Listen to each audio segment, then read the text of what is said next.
I'm listening to nearly 100 albums from the year 1955, and I just finished listening to Miles Davis with The Musings of Miles, released on Prestige. This is one of the more notable Miles Davis Prestige releases.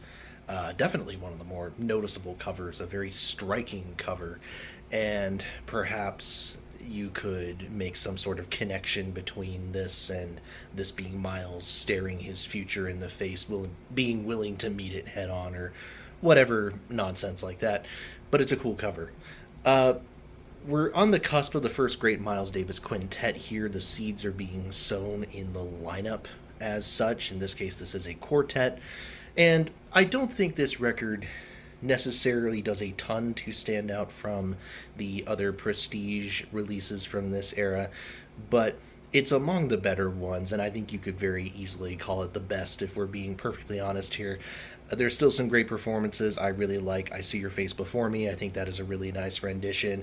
I like the tone of Miles' trumpet throughout this record, but in particular on the closing track, the original song Green Haze. I think that's really nice.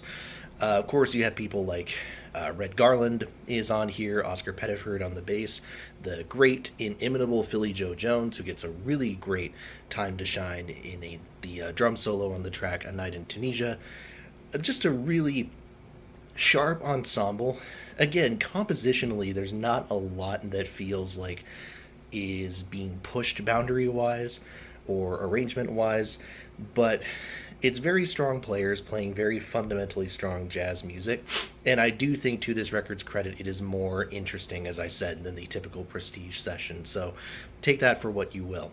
Again, as far as early Miles goes, I think this is pretty high-end stuff, and definitely one of those records where if you've explored his classic material and you want to get a sense of what he was doing earlier on, this is not a bad option by any means. The Musings of Miles by Miles Davis.